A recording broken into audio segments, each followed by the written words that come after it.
이 밤에도 하나님의 손길이 우리 가운데 머무시기를 간절히 바랍니다. 네, 말씀을 나누기 전에 간략한 광고 내용을 한번 소개해드리고 말씀을 나누기를 원합니다. 지난주부터 이 수요 예배를 물음표 예배라고 하는 컨셉으로 진행을 하고 또 함께 책을 선정하고 그 책을 중심으로 또 하나님의 말씀을 상고하며 나아가고 있는데요. 이 물음표 예배는 그렇게 우리가 신앙으로 고민하는 내용들을 책을 중심으로 그 물음표에 답해가는 과정들을 우리가 연습해 보려고 세워가는 예배입니다. 그와 발맞춰서 이 선정된 도서를 함께 나누고 함께 읽어가는 독서 모임을 또한 동시에 진행하려고 합니다. 그 구체적인 내용들은 주일 예배 시간에 또 광고의 내용을 통해서 자세하게 구체적으로 소개해 드릴 텐데요. 주일에 그 내용들을 확인하셔서 이번에 첫 번째 도서로 선정된 우리는 복이 필요합니다. 이 책을 함께 읽어 나가는 그 독서 모임, 함께 책 읽는 모임에도 또 참여하셔서 또 책을 읽어가면서 함께 고민하고 또 하나님의 은혜 앞으로 나아가기를 간절히 바랍니다. 네, 자세한 내용들을 주일에 확인하시고 참여해 주시기 바랍니다. 네, 이 밤에도 우리가 하나님의 은혜를 향하여 나아갈 때에 앞서 말씀드린 대로 지난주부터 우리는 한 책을 중심으로 물음표 예배라는 타이틀로 또 이 시간들을 함께 진행하면서 그 물음표에 대한 답을 찾아가고 있습니다. 첫 번째로 함께 읽기로 정한 책은 우리는 복이 필요합니다. 네, 생명의 말씀사에서 펴내고 조현삼 목사님이 쓰신 책입니다. 이 책을 중심으로 우리 삶, 특별히 우리가 하나님 앞에서 사는 삶에서의 물음표, 그 하나님을 신앙하는 삶에서 가지는 우리의 질문들, 그 물음표를 생각해 보면서 함께 나아가기를 원하는데요. 이 책을 함께 읽으면서 5번 정도의 시간 동안에 고민해 보는 첫 번째 물음표는 복에 관한 것입니다. 복의 물음표를 옆에 다시 붙인다는 것은 우리가 기존에 생각해오고 또 우리가 추구해왔던 그 복이라는 글자나 또 그 단어의 의미를 우리가 성경에서 말하는 복이라는 것과 같은 것인지 또는 다른 것인지 우리가 어떠한 방향으로 생각해야 되는 것인지 그것을 의심해 보기도 하고 또한 고민하면서 답을 찾아가는 것입니다. 질문해 보는 것입니다. 우리가 함께 하나님 앞에서 질문하며 또 성경을 따라서 답을 얻어가는 지혜를 충만히 누리시기를 바랍니다. 지난 첫 시간에는 복이란 무엇인가 라고 하는 질문을 떠올리고 또 그것으로 시작하면서 우리는 복이 필요한 존재로 만들어졌음을 확인했습니다. 그래서 우리는 복을 구해야 한다는 것을 또한 우리가 살펴보았습니다. 그리고 우리에게 복을 주실 수 있는 분은 우리를 만드신 하나님이시기 때문에 우리는 하나님께 복을 구한다라는 사실을 또한 확인하기도 했습니다. 우리는 하나님께 복을 구합니다. 이것을 믿으시기 바랍니다. 네, 이것을 생각할 때 우리가 한편으로는 우리가 평상시에 일반적으로 혼용하여서 사용하는 복이라는 말 그리고 축복이라는 말을 조금 구분해서 사용해야 할 필요가 있습니다. 축복은 한자어 그대로 복을 비는 것입니다. 그렇기에 하나님의 축복 받으세요, 하나님의 축복을 받았어요 라고 표현하는 것은 사실 조금은 어색하고 맞지 않는 표현이기도 하지요. 복을 주시는 하나님께서 하나님께 복을 비는 것, 이 행동을 떠올리면 조금 이상하기도 하고 또한 그럴 필요도 없다는 것을 우리가 생각하게 됩니다. 그래서 우리가 표현할 때 우리는 하나님의 복을 구합니다. 하나님의 복을 받았습니다. 또 하나님께 복을 빕니다. 이러한 표현들로 우리가 서로에게 표현하고 그렇게 하는 것이 맞는 표현입니다. 또 우리가 사람으로서 하나님의 복을 상대방에게 빌 때는 축복합니다. 이런 표현을 또한 동시에 사용하기도 하겠지요. 그러면 우리가 구해야 하는, 그렇게 우리에게 필요한 복이란 무엇일까요? 우리가 지난 시간에 첫 번째로 확인했던 것은 하나님이 복이시다 라고 하는 것입니다. 하나님이 복이십니다. 이것을 믿으시기 바랍니다. 하나님과 함께 있어야 하는 존재로 만들어진 우리는, 나는 하나님이 필요하고 하나님과 함께 있는 상태, 그 상태가 가장 복된 상태입니다. 하나님이 우리의 복입니다. 거듭거듭 강조하고 거듭거듭 되뇌어도 넘치지 않는 표현이라 생각됩니다. 오늘은 우리 함께 읽어가고 있는 우리는 복이 필요합니다 라는 책의 4장 부분을 중심으로 해서 함께 말씀을 나누기를 원하는데요. 그 4장 내용을 중심으로 해서 복이 무엇인지 한 가지 더 확인해 보기를 원합니다. 우리에게는 하나님이 필요합니다. 그런데 우리는 날마다 하나님을 떠납니다. 하나님을 떠나 있었고 또 오늘도 하나님을 떠나서 살기에 우리는 어쩌면 주저함이 없습니다. 마치 하나님이 나의 삶에 없는 상태처럼 우리가 살아가는 시간들이 나에게 있습니다. 내가 생각하고 말하고 행동하는 순간들 중에 그렇습니다. 우리가 하나님을 떠나 있는지 그렇지 않은지조차 어떨 때는 가늠할 수 없을 때, 그 순간들이 저에게는 부끄럽지만 저에게는 또 너무나도 많게 느껴지기도 합니다. 그렇지만 그런 우리의 옆에서 여전히 나를 부르시는 분이 계십니다. 나를 지으셔서 나와 함께 하고자 다가오시고 말을 거시는 분이십니다. 그분이 우리 하나님이십니다. 우리가 그분을 알아갈 때, 그분이 나에게 다가오시는 것을 알아차릴 때 우리는 그 시간을 구원의 순간이라고 말합니다. 하나님을 떠나 하나님 없이 살아가는 나의 삶의 자리에 직접 찾아오셔서 하나님이 다시 들어오셔서 내가 하나님과 함께 살아가는 순간들, 그 시간, 내가 끊어졌던 하나님과 다시 이어지고 연결되는 상태, 구원의 시간입니다. 구원의 상태입니다. 그렇게 우리가 하나님과 연결되는 구원의 순간, 그 구원이 우리에게 복입니다. 그 구원의 순간이 우리에게 복인 줄 믿으시기 바랍니다. 성경에서는 구원받은 사람들을 복을 받은 복이 있는 사람들이다 라고 표현하며 우리에게 이야기합니다. 오늘 말씀에서도 시편 기자는 구원이 복이라고 아주 분명하게 단언합니다. 오늘 말씀 시편 3편 8절 말씀을 한 번 더 같이 읽어볼까요? 시편 3편 8절 말씀입니다. 우리 한 번 더 고백하며 함께 읽어보기를 소원합니다. 8절 말씀입니다. 구원은 여호와께 있사오니 주의 복을 주의 백성에게 내리소서. 구원은 여호와께 있으니 구원을 주의 백성에게 내리소서. 이렇게 치환해서 표현해도 전혀 문제될 것이 없는 구절이기도 합니다. 주의 복을 가리키는 것, 주의 복이 향하는 것이 바로 구원입니다. 성경에서는 구원의 과정, 하나님께서 우리에게 다가오시고 우리가 하나님 앞에 반응하는 그 과정, 그 시간을 조금 더 구체적으로 표현하기도 하는데요. 부르심 또는 소명이라고 표현하기도 하고요.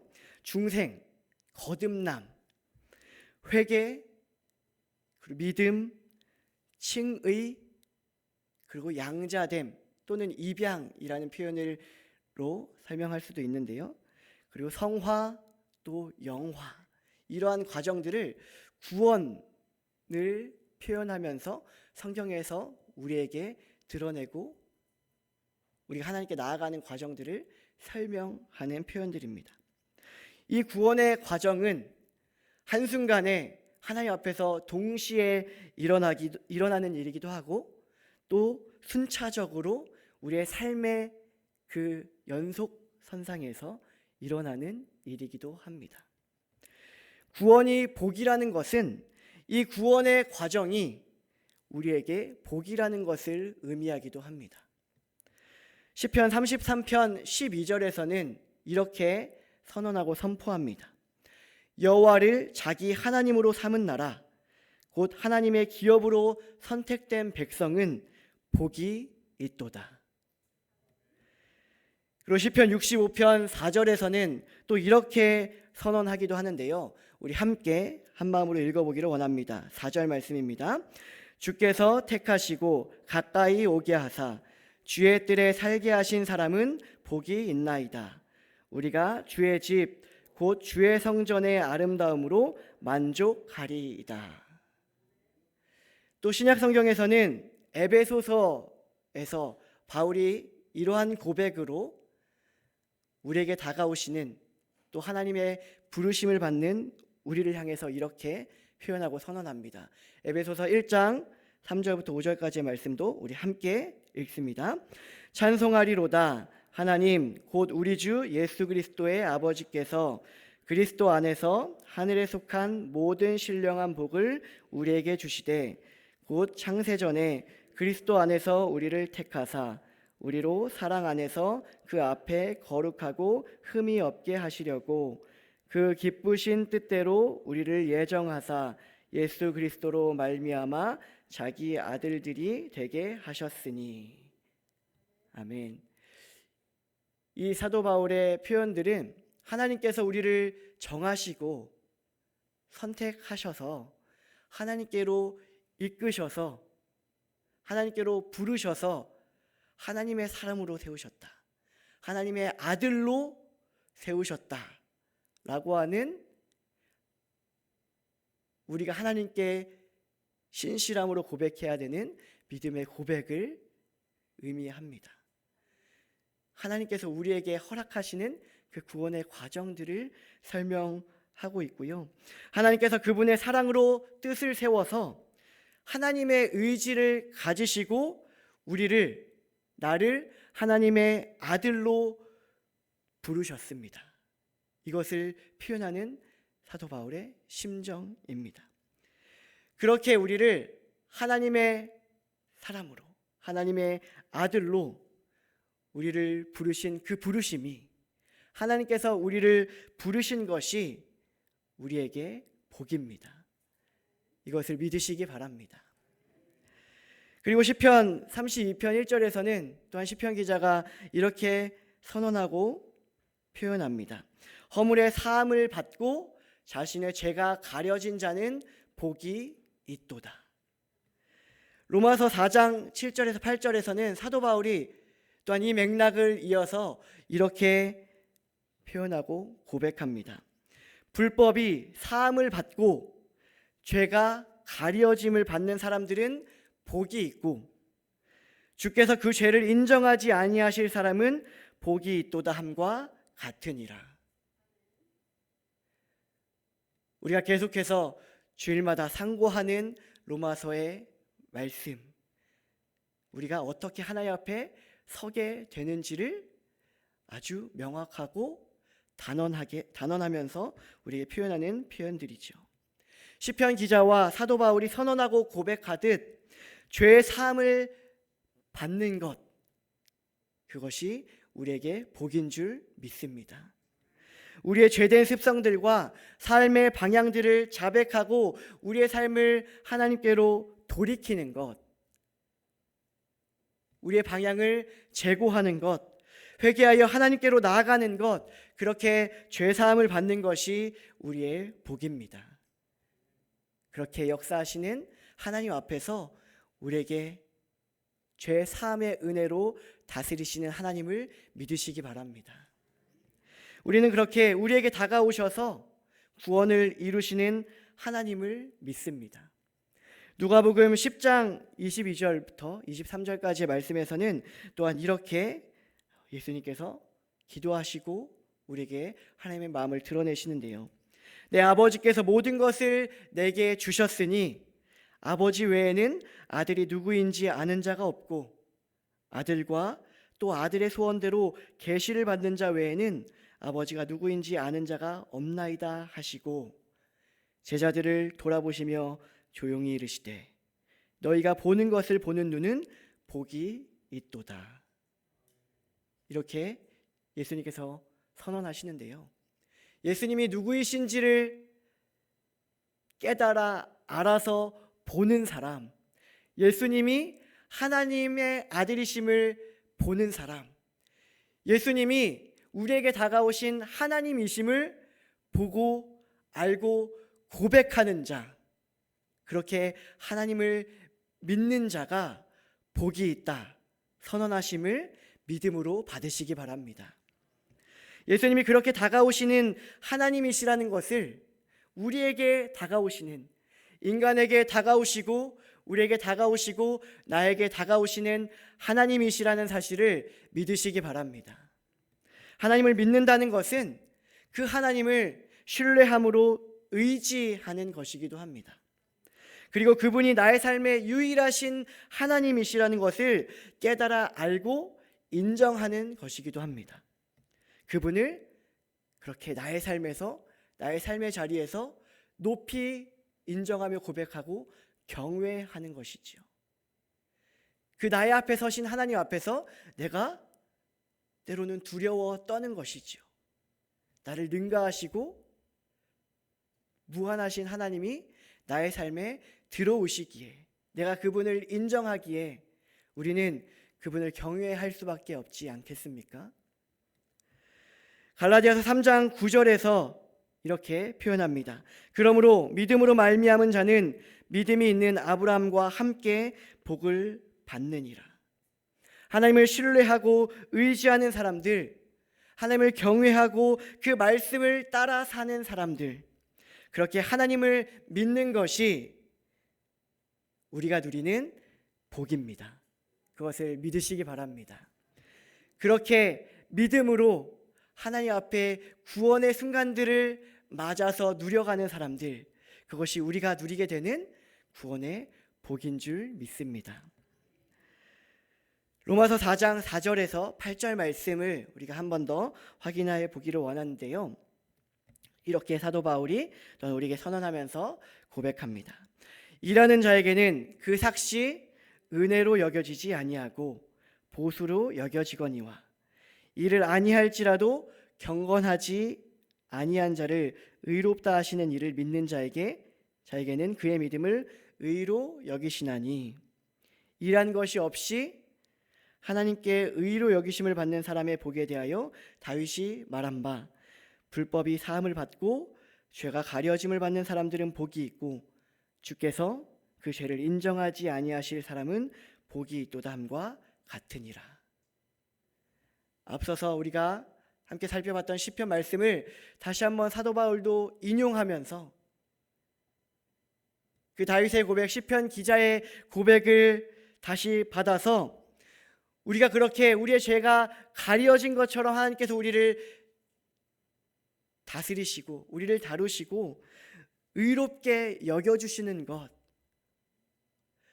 하나님께서 우리를 의가 있는 자라고 인정하시고 우리를 받아주시는 것, 우리를 그렇게 의로운 자라고 칭하시면서 우리를 하나님 앞에 서게 하시는 것, 그렇게 우리를 의롭다 하시는 것이 우리의 복인 줄 믿습니다. 신명기 12장 28절에서 또한 이렇게 고백하는데요. 내가 내게 명령하는 이 모든 말을 너는 듣고 지키라. 내 하나님 여호와의 목전에 선과 의를 행하면 너와 내 후손에게 영구히 복이 있으리라. 하나님의 사람으로 우리가 세상 가운데서 살아가면서 거룩하게 변화되는 것, 하나님의 모습을 닮아서 조금씩 더 변화를 이루어가는 순간들, 그 순간들을 우리는 성화의 과정이라고 표현하는데요. 그 성화, 거룩하게 변화되어 가는 모습은 하나님의 말씀을 따라서 가는 것으로 우리에게 주어진다는 것을 생각하며 고백하게 됩니다. 우리가 다른 것으로 우리의 의지대로 우리의 모습을 바꿔가는 것이 우리를 거룩하게 또는 하나님께로 구별시켜내는 것이 아니라 하나님께서 우리의 삶에 가장 세밀하게 말씀하시는 그 하나님의 말씀을 따라감으로 우리는 하나님의 말씀을 따라 우리의 모습이 조금씩 변화되어 가는 줄 믿습니다. 그 말씀이 있어야만, 우리에게 그 하나님의 말씀이 존재해야만 우리는 변화되어질 수 있는 존재입니다. 그 말씀이 없으면 우리는 결코 그 어떠한 하나의 모습도 변화될 수 없는, 바뀔 수 없는 존재임을 우리는 겸손히 고백하게 됩니다. 그러나 능력이신 하나님의 말씀이 우리의 삶을 파고드실 때에, 우리가 그 하나님의 말씀을 붙잡고 우리의 삶을 의존할 때에 그 말씀을 따라서 우리의 삶이 거룩하게 변화되어질 줄을 믿습니다. 그렇게 하나님을 닮아서 바뀌어져 가는 줄 믿습니다. 그것을 믿으며 하나님 앞에 서는 우리가 되기를 간절히 소원하고 소망합니다. 그렇게 거룩하게 구별됨으로 하나님을 향하여서 변화되어 가는 그 순간, 성화의 순간, 그 하나님 앞에 그렇게 변화되면서 서는 순간, 그것이 우리에게 구원이 이루어지는 순간이고 하나님께서 우리에게 허락하시는 가장 복된 순간임을 믿으시기 바랍니다. 그렇게 성화되어 가는 것, 거룩하게 구별되어 가는 것, 하나님의 말씀을 따라서 살아가는 삶에는 긍정적이고 좋은 표현들과 좋은 말씀으로 우리를 격려하시고 응원하시면서 다독이시면서 우리를 바꾸어 가시는 과정도 있겠지만요, 한편으로는 때로는 우리를 책망하시고 교훈하시는 순간도 우리에게 다가오게 됩니다. 그 순간 또한 우리가 말씀을 따라가는 순간이겠지요. 그 순간을 우리가 거부하지 않고, 그 순간을 우리가 피하지 않고, 그 순간을 우리가 나 몰라라 하지 않고, 그 순간에 여전히 하나님 앞에 등 돌리지 않고 그 말씀을 따라갈 때에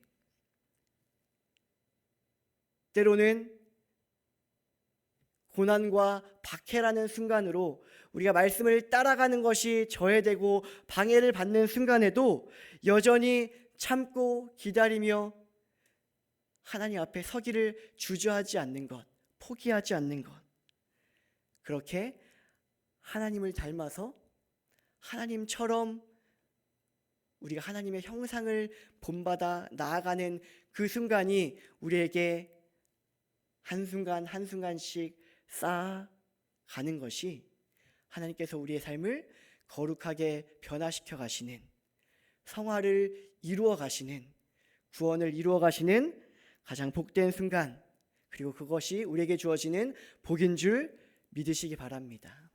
그 순간이 우리에게 분명히 다가옴을 믿으시기를 간절히 바랍니다. 그렇게 우리가 성화를 이루어가는 삶으로 우리가 분투하며 살아냈을 때에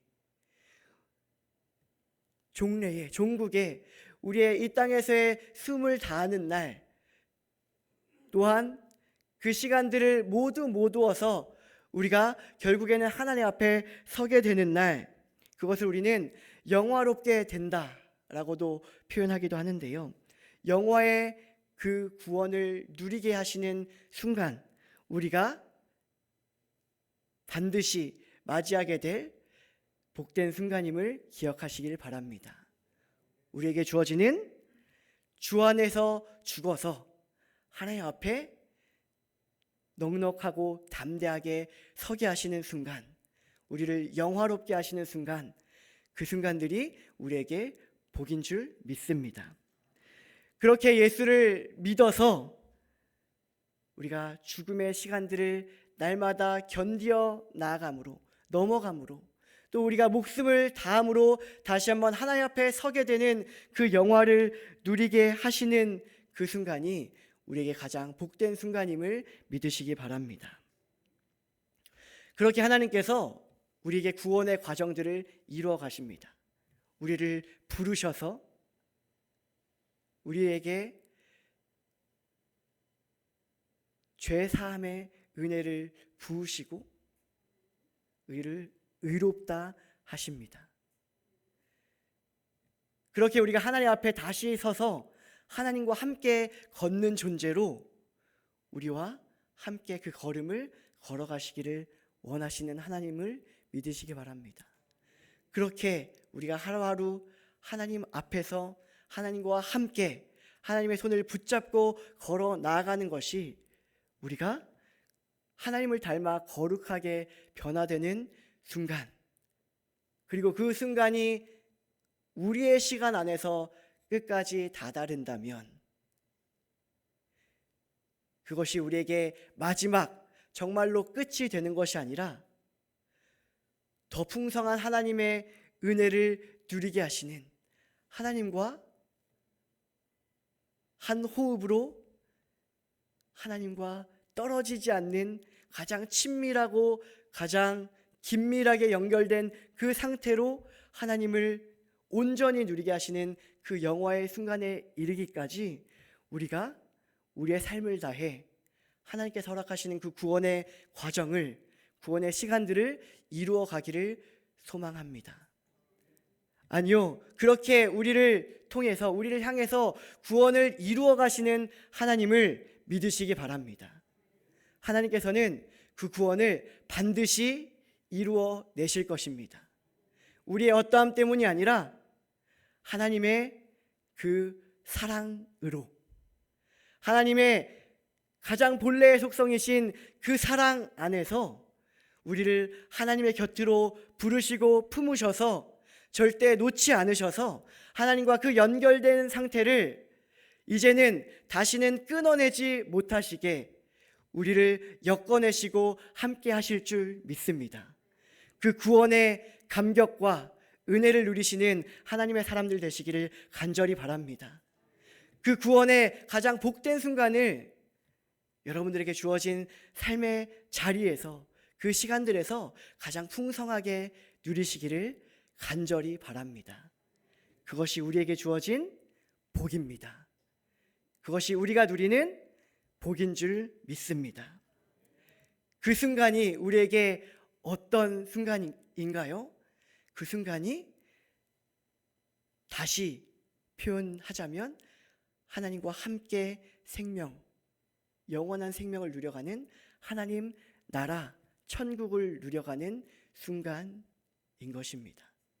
영원한 생명이라는 것은 우리 한계 있는 우리가 생각하기로 1000년, 만년, 10만 년, 몇 년을 더 사는 거지 하는 그 개념을 넘어서서 영원히 존재하시는, 사실 우리는 영원이라는 말을 저는 잘 표현할 수 없는 표현이기도 한데요, 우리가 어림잡을 수 없는 그러한 표현이지만 그 영원하신 하나님을 우리가 한순간도 놓치지 않고 누리는 그 생명, 그 생명이 영원한 생명인 줄 믿습니다. 우리가 이 땅에서 누리는 영원한 생명은 그 영원하신 하나님을 누리면서 우리에게 날마다 주어지는, 오늘 내게 주어지는 순간이 하나님께서 나를 구원으로 이루어 가시는 순간이구나 고백하는 삶의 시간인 줄 믿습니다. 그렇게 우리에게 다가오시는 하나님, 구원을 이루시는 하나님, 그 구원이 우리에게 주어지는 복인 줄 믿으며 하나님 앞에서는 우리의 삶 되기를 간절히 바랍니다.